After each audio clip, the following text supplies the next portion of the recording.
saya nak sentuh sedikit berkenaan dengan kaif ni. Sebab antara soalan terakhir saya adalah mana bukti bahawa kaif ada tapi kita tak tahu kaif. Yang menariknya Ibn Taymiyah dekat dalam dia punya Majmu' Fatawa. Majmu' Fatwa ni bukan Ibn Taymiyah yang kumpul ya, orang lain yang kumpulkan. Tapi dalam dakwaan dia tentang isbat kaif tak isbat kaif ni, dia mengiyakan apa yang kita cakap. Saya bacakan apa statement dia. Diriwayatkan daripada Imam Syafi'i. Imam Syafi'i kata bila masuk ayat sifat ni, amantu bima jaa 'anillah, aku beriman apa yang datang daripada Allah, wa bima jaa 'an Rasulillah ala muradi Rasulillah. Itu penting. Aku beriman dengan apa Allah kata, apa Nabi kata, berdasarkan apa yang Allah dan Nabi inginkan. Kenapa dia perlu cakap macam tu? Kalau kita boleh faham, that means dengan apa yang mereka nak aku faham, bukan apa yang aku rasa aku faham. Muradillah, dengan apa yang Allah Subhanahu Wa Taala inginkan. Kemudian wa'alimu, dan mereka tahu, mereka ni merujuk kepada salafus soleh. Ibn Taymiyah kata mereka tahu annal mutakallima biha sadiqun, mereka tahu yang bercakap nas-nas dia adalah jujur, benar. La syakka fi sidqihi fasaddaquhu, mereka tak ada ragu bahawa mereka bercakap benar, maka mereka membenarkannya. Walam ya'lamu haqiqata ma'na, dan mereka tak tahu hakikat makna dia. Itulah yang kita cakap. Tapi dalam statement lain Ibn Taymiyah kata, no, kita tahu makna dia apa, kaif saja kita tak tahu. Dekat sini dia kata salafus soleh mengakui nas tersebut, tapi mereka tak tahu hakikat makna dia. Fasakatu amma lam ya'lamu, dan mereka diam tentang apa yang mereka tak tahu.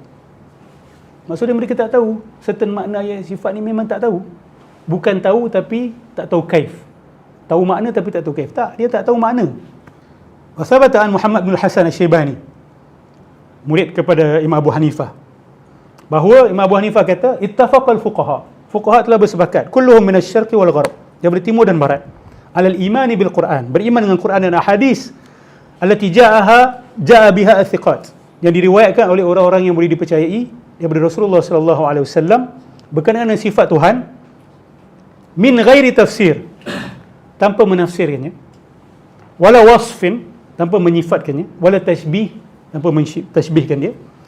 Faman fassara syai'an minha, siapa yang mentafsirkan sesuatu daripadanya, faqad kharaja mimma kana alaihi nabi, dia telah keluar daripada apa yang Nabi SAW berada di atas ni, dan dia telah berpisah daripada jamaah.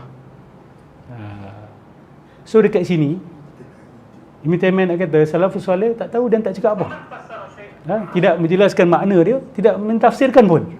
Maksud dia lafaz itu yang kita pegang. La nazidu fihi, dekat bawah sikit dia kata kami tak tambah apa-apa. Tu tadi tu,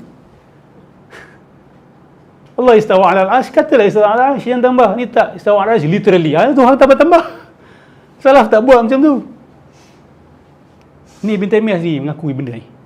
That means kita tak perlu nak defend diri kita. Dia dah kata this is exactly what we say, but he contradicted himself. Later he contradicted himself. Dia kata mengatakan tak tahu makna itu lebih teruk daripada takwil. Inna lillahi wa inna ilaihi raji'un. Sebab tu saya kata tadi, Ibn Taymiyah ada prinsip tapi dia tak ikut prinsip dia, bercanggahan. Ibn Qayyim pun ada bawa kalam yang sama. Qaulu Syekhul Islam Muwafiquddin Abi Muhammad Abdullah bin Ahmad Al-Maqdisi, dia kata yanzilu rabbuna ila sama'id dunya, Tuhan kita turun pada langit bumi, dan hadis-hadis yang seumpama dengan ini, nu'minu bih, kami beriman, kami tak tolak, kami tak ingkar, kami beriman dengan dia, dan kami tidak beriktikad bahawa dia sama dengan sifat makhluk.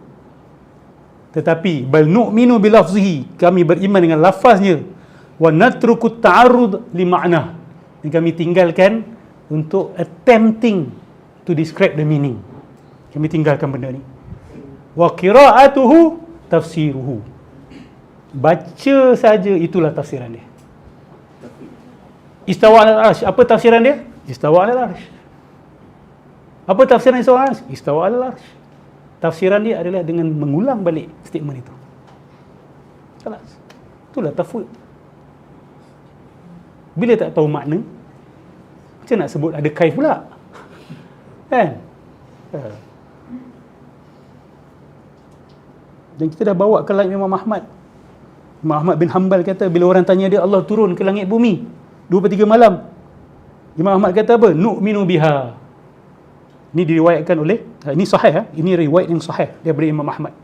Kami beriman dengannya dan kami mengiyakannya. La kaif wala ma'na. La ni nafiah tau. Menafikan, tidak ada makna, tidak ada kaif. Jauh dengan la na'lamu ma'naha wa kaifiyataha. Jauh tau. Bila sebut tak ada makna, tak ada kaif. Sama tak dengan kita tak tahu makna dan kita tak tahu kaif? Tak ada makna, tak ada kaif. Maksudnya we don't come into it, we don't talk about it. Mungkin ada yang pelik tadi kan. So Allah samik, kita pun samik, saya dah jelaskan tadi. Dia isyirak lafzi sahaja. Dia tidak ada isyirak maknawi. Dia tidak ada perkongsian makna langsung. Dia hanya persamaan lafaz. Tapi kenapa diberi perkataan yang sama? Kerana repercussion, lawazim dia. Lawazim dia sama. Sebahagiannya, tak semua sama ada kesamaan. Faham Tapi hakikat makna dia tidak sama. Please understand this. Okay? Ibn Uthaymin kata apa? Ada sama. Ada sama Allah dengan sama kita. Ilmu Allah dengan ilmu kita. Silakan. Saya pernah dengar ada seorang tokoh Salafi ni lah, saya tak nak sebut nama dia. Tapi dia kata, kalau kita perhatikan pada laisa kamitslihi syai' tu, laisa kamitslihi syai' wa huwas samiul basir. Itu dah tasyrik. So dia kata memang Tuhan kata dia tak sama dengan makhluk, tapi cuba tengok ayat selepas tu. Dia kata dia Maha melihat dan Maha mendengar. Maksudnya bukan tak sama secara total. Dia ada konotasi tu kan. Tahu tak siapa argue macam tu juga? So, Cerita ke? Siapa? Ibn Arabi. Dia kata laisa kamitslihi syai'. Itu penafian kesamaan. Lepas tu dia samakan kita dengan diri dia. Wa huwas samiul alim. Ahli sunnah faham apa? Ambillah ayat yang pertama tu untuk menjelaskan ayat yang selepas itu. Laisa kamitslihi syai', that means sama Allah dan basar Allah pun laisa kamitslihi syai'. Khalas. Kan tu lebih salim kan dari segi konteks dia. Sebab ayat yang pertama tu lebih umum. Sorry, bukan ayat, statement yang pertama. Tidak ada satu pun yang sama dengan Allah Subhanahu Wa Taala. Bahkan kita boleh terjemahkan tidak ada satu yang sama sedikit pun dengan Allah. Laisa kamitslihi syai'un. Itu yang kita nafikan syibih dan mumatsalah. Ibn Uthaymin nafi syibih, dia isbat syibih tapi nafi mumatsalah. Ada persamaan tapi tak identical. Kita dengan kita pun ada persamaan tapi tak identical. So apa uniknya dengan Allah Subhanahu Wa Taala kalau macam tu? Dengan Allah tidak ada syibih, tidak ada mumatsalah. Itu keagungan Allah Subhanahu Wa Taala. He is a mystery that should be discovered. Dan nak discover mystery of Allah Subhanahu Wa Taala boleh dengan jalan akal pada dataran tertentu, tapi akal tak boleh pergi jauh.